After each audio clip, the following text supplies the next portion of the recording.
Hello and welcome to the Grand Line Review, your source for everything One Piece. If you've ever seen one of my videos before, chances are you're aware of how much of a manga purist I am. That's why today's top 5 list may shock you, because we are going to be doing the unthinkable and examining moments in the series that were actually done better in the anime. What? And look, I know it's a small pool to judge from, but I assure you, they do exist. The criteria for this list is ever so simple. The selected moment in the series must have occurred in both the manga and the anime for comparison, and it quite simply needs to be more effectively conveyed in its animated medium.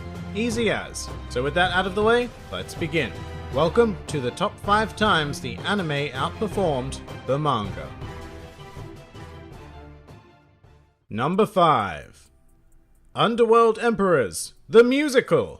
Alright, let's commence this list with a collective of cool characters introduced at the business end of Whole Cake Island, more commonly known as Morgan, Stussy, and the other dude bros. Now in the manga, these guys had a pretty cool introduction, presenting themselves on a wonderfully drawn 2-page spread. Not a whole lot of room for creativity when it came to the anime adaptation, or so I would have thought. Instead, continuing the musical Disney theme that Whole Cake Island introduced us to, the wonderful people of Toei decided to turn this fairly flat introduction into an entire musical number of its own. Furthermore, the music itself took inspiration from the classical big band swing style of the early 1930s, which coincided with the era of classical real-world underground figures such as Al Capone. So the instrumental alone managed to evoke a nice period underworld sense that is also reflected in the clothing of some of the characters like Stussy and Dufeld. The one negative thing I will say is that once the dialogue began, it was pretty clear that these were just manga lines inserted into a song they really had no business being in, but who cares? Because this uncharacteristically creative decision from Toei elevated this scene from a fairly bland introduction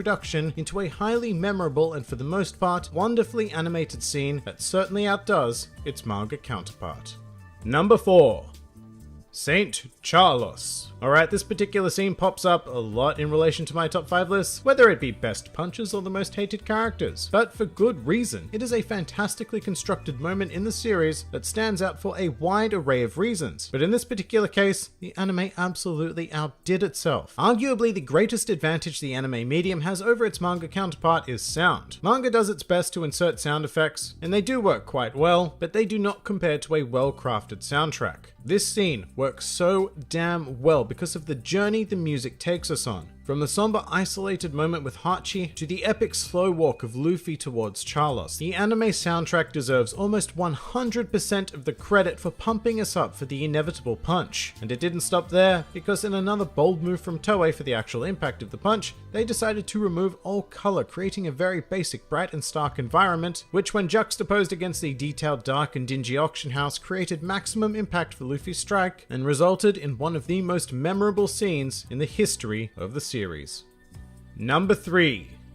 Luffy versus the Admirals. I think it's fair to say that the Marineford portion of the anime is one of the most disappointing adaptations in the series, suffering extensively from long drawn-out reaction shots and other assorted filler. However, within that ever-extended arc, there were sprinkles of phenomenally animated scenes that not only do the source material justice, but even surpass it in terms of quality, and there is no greater example of this than Luffy versus the Admirals. And most of the beauty of this scene comes down to the care put into animating a detailed environment. For example, when Luffy arrives having been tossed by Jinbei, the impact of the water onto a hard surface is sublime, and when it eventually dissipates to reveal Luffy, it is a truly epic moment, particularly with the slowed down time effect that makes the water linger in the air afterwards. And a very similar animation technique is used when Luffy begins kicking the frozen mast at the Admirals, except this time with chunks of ice. It's absolutely beautiful, and it may even be worthy of the number 1 spot, except that it suffers a bit too much from Marineford syndrome. For example, there is a section in the middle of this that is simply too long and drawn out, which is the time it takes when we see Luffy landing in this position to him simply raising his head. That takes 17 seconds. 17 seconds to convey a grand total of nothing. Oh, and also the scene gets split up over 2 episodes, which is really sad because we go from beautifully well-crafted animation to whatever the next team could shit out. But let's not dwell on this fact for too long lest we become Toei. For now, I believe the initial portion of this scene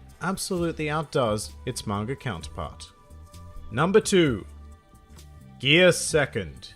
When this moment first appeared in the manga, it was mind-blowing, and as a result, the anticipation for seeing it animated was pretty damn high, and it exceeded my expectations. And just to be clear, what I'm referring to is the advent of Gear 2nd, as well as the ensuing fight against Blueno. Firstly, I thought that Luffy's coloring in Gear form was very well done by Toei, managing to find this wonderful tint of raw fleshy pink. But they also completely nailed how shiny Luffy's body becomes when using the technique. However, where they managed to exceed all expectations from me is rather simply how they conveyed the speed of Gear 2nd. Luffy's attacks came at a pace never before seen in the anime, and with the accompanying sound effects, it really makes you feel like these strikes are landing hard and fast. And the ridiculous thing is, the animation is far more simple than anything I've discussed on the list so far. What Toei managed to master in this scene is the art of pacing. Shots didn't linger, and so hard cuts became frequent, which went a long way to evoking the pure speed and impact of what was happening on screen. It is a near perfect adaptation that takes the source material and elevates it using all of the unique tools of the animated medium. If all of One Piece were adapted with the actual impact of the scene in mind like this, then it would undoubtedly be one of the greatest anime in all of history. But for now, I'll settle on this scene being a rare example of a moment in Toei history where they surpassed the manga. Number 1. The defeat of Crocodile. Now, I am more than likely looking at the scene with my nostalgia glasses on, but as a young teenager, I watched this episode over and over and over and over and over and over and over and over and over again. Everything about it had me hooked, from the glorious animation of Luffy soaring into the air to the classical music and even tiny details like the gruffness of Crocodile's voice as he yelled his final attack. And once again, I find myself praising the sound design, this time particularly for Luffy's punches as part of the Gomu Gomu no Storm. There's something about the particular sound they use that makes each individual punch feel so heavy, which was sorely needed when we're talking about punching one of the 7 warlords of the sea through solid bedrock. And in terms of brilliant visuals, you really can't go past the tracking shot of Luffy's punch, which bursts through the sand and lands ever so satisfactorily on Crocodile's face. To me, reading this scene in the manga is downright disappointing compared to my memory of how it played out in the anime. Both of them, by the way, because when they reanimated this scene in episode of Alabasta, it was still absolutely fantastic. Some may even argue better than the original. I wouldn't, but some might. In either case, this scene is the epitome of what an anime adaptation should strive for: to take the structure of the source material and bring it to life. And that is why the defeat of Crocodile stands at the top of this list. But that pretty much does it for the top 5 times the One Piece anime outperformed the manga. If you enjoyed this video, then feel free to like, favorite, or subscribe. And if you are in any way keen on supporting this independent channel, then please do check out my Patreon, Discord server, or Twitter, the links to which are in the handy description below. And finally, please do comment with your own chosen moments where the anime outdid the manga. This has been the Grand Line Review, and I'll see you next time.